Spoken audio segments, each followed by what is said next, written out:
Good day everyone, my name is Joanna Laika P. Ramos and I'm going to discuss facultative obligation. So what is facultative obligation? A facultative obligation is one where only one prestation has been agreed upon but the obligor may render another in substitution. So, ibig sabihin, ang facultative obligation ay meron lamang isang payment or agreement na kailangan i-fulfill ni obligor. However, the obligor has the power to provide or give another in substitution.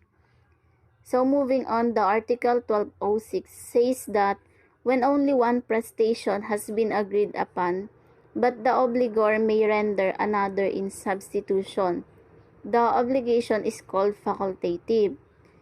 The loss or deterioration of the thing intended as a substitute through the negligence of the obligor does not render him liable.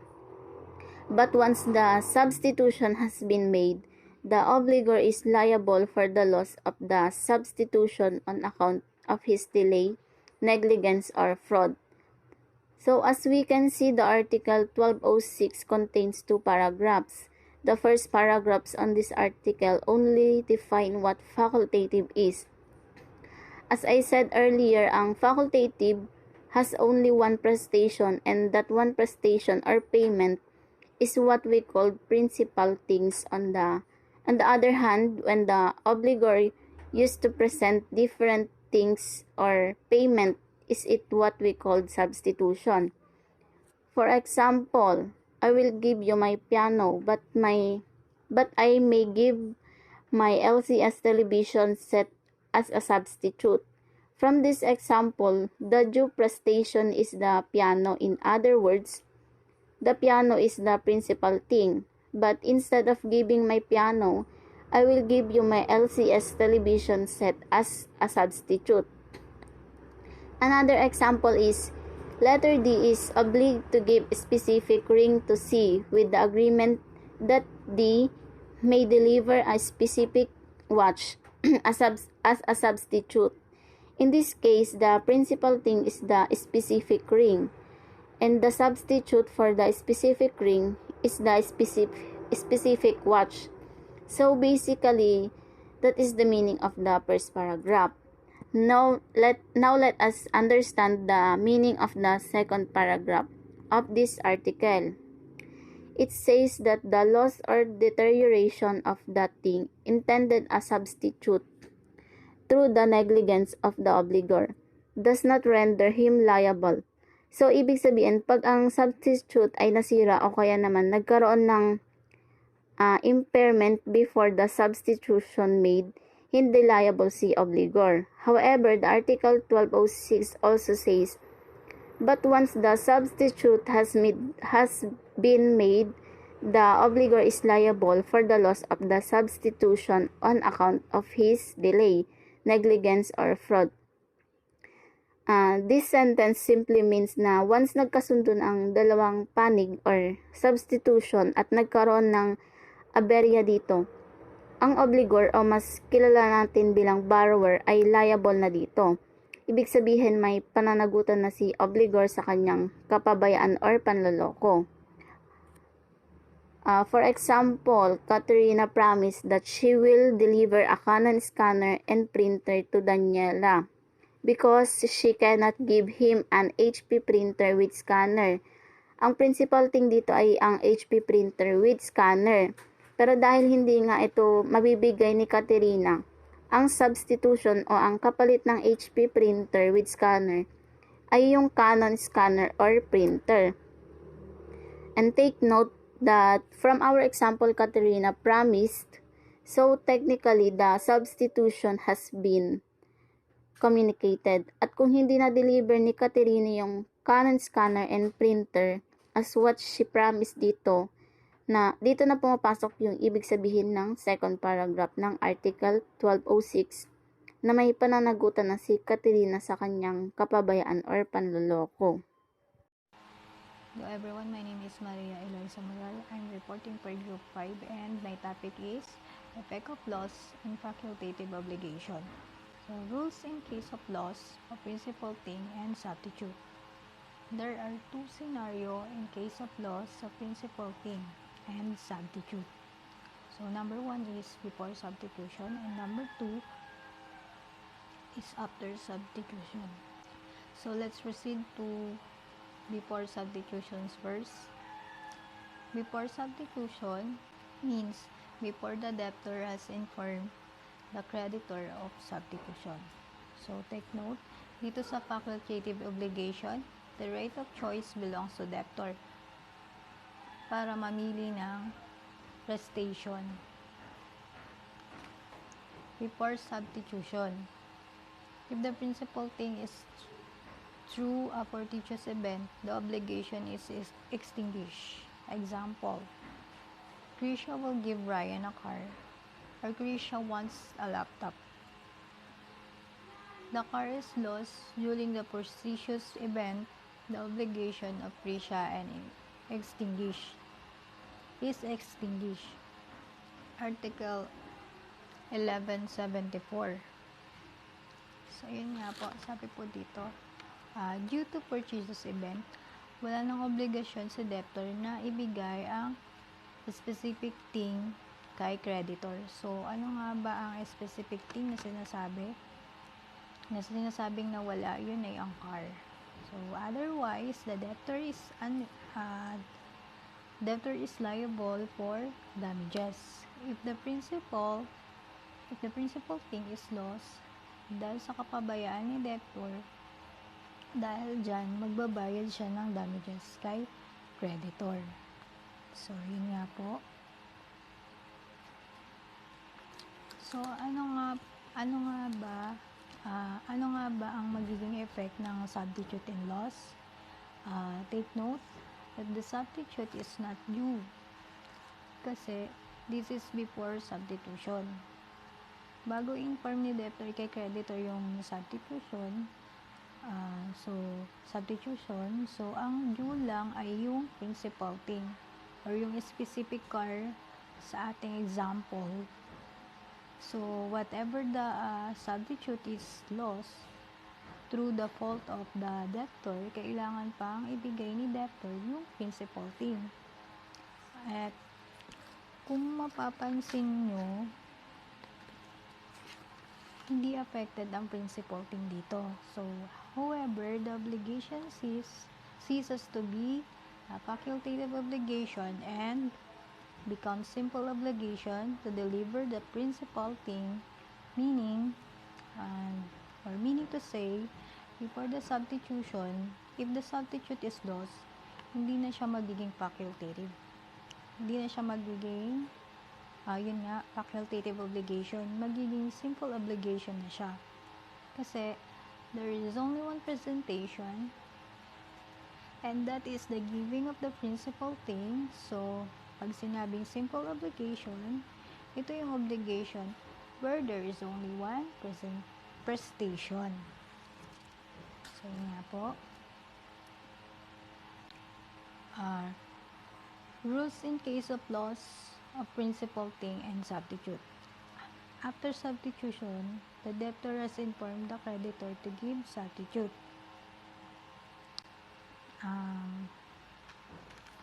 After substitution, if the principal thing is lost, the debtor is not liable whatever may be the cause of the loss because it is no longer due. Example, based on the preceding example, if the car is lost or without the fault of Grisha is not liable for its loss since her obligation is to deliver a laptop. Na-inform na kasi ni debtor kay creditor na magbibigay siya ng substitute. That's why ang due na ay ang substitute, hindi na yung principal thing. So, kahit wala yung principal thing through the fault of debtor, kailangan pa rin ibigay ni debtor yung substitute. So, after substitution, dito tayo sa after substitution. Once the substitution is made, the obligation is converted into a simple one to deliver or to perform a substituted thing or presentation. The substitution becomes effective from the time it has been communicated. Article 12.01. Example. Sabi po dito tayo sa ating example. Based on the preceding example, if item 2 is lost through fortuitous event, obligation of Prisha extinguish, and item number 2 is lost through the fault of damages is liable.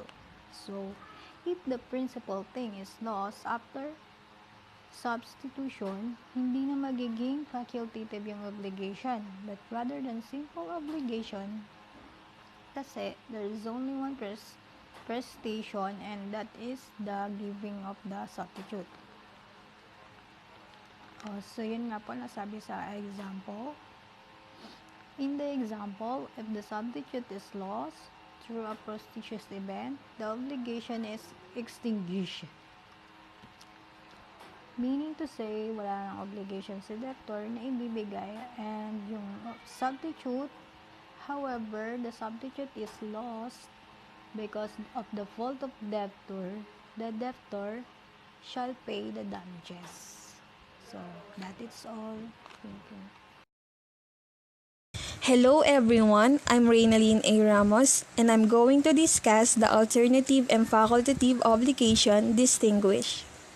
First, I discuss what is the difference of alternative and facultative obligation. Alternative obligation, where a person engaged to do or to give several things, the payment of one will acquit him at all. Several prestations are due, but the performance of one is sufficient to distinguish the debt. If there are void prestations, the others may still be valid. If all prestations are impossible except one, that which is possible must still be given. Facultative obligation, where one thing is due but another is paid in its place, only one prestation, the principal obligation is due. The right of choice belongs to the debtor only. If the principal obligation is void, the debtor is not required to give the substitute.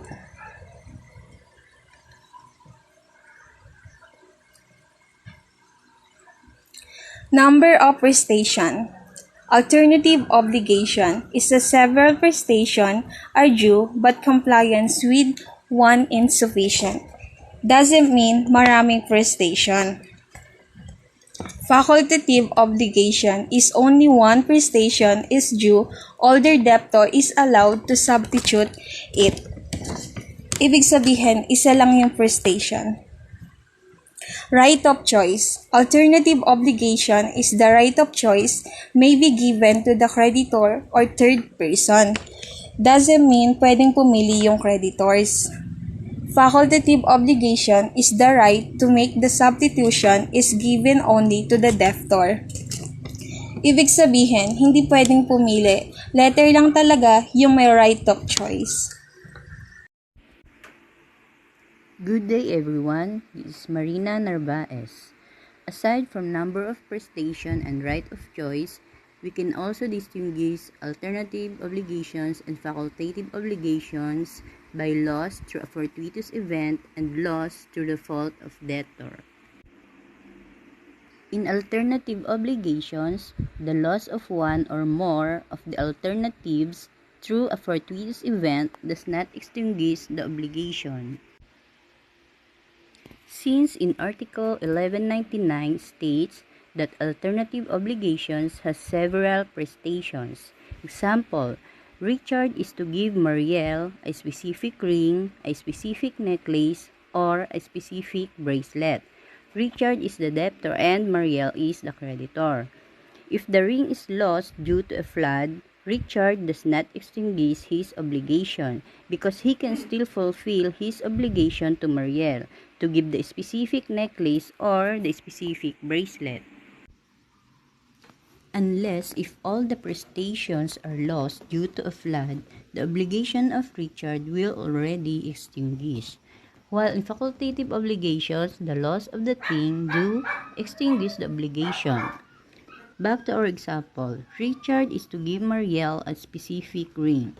If the ring is lost due to a flood, Richard will already extinguish his obligations because, as it is stated in Article 1174, no person shall be responsible for fulfilling the obligations due to a fortuitous event.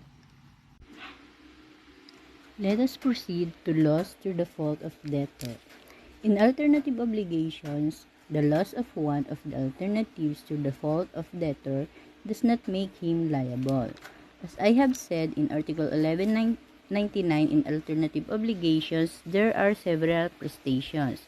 So, if Richard lost the specific ring through his fault, he can still give the specific necklace.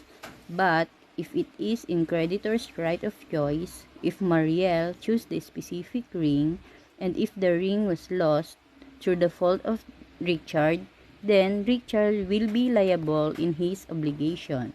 The value of the ring plus damages will be given to Marielle. While in facultative obligations, before substitution, the loss of the substitute through the fault of debtor does not render him liable, because it is stated in Article 1201, the substitution becomes effective from the time it has been communicated. If Richard and Marielle has still no agreement, then Richard does not render liable. But if it is after substitution, the loss of the thing due through the fault of debtor makes him liable. As it is stated in Article 1170, those who, in the performance of their obligations, are guilty of fraud or negligence are liable for damages. I hope you have understand the difference of alternative obligations and facultative obligations by number of prestations, right of choice, loss through a fortuitous event, and loss through the fault of debtor. That's all. Thank you.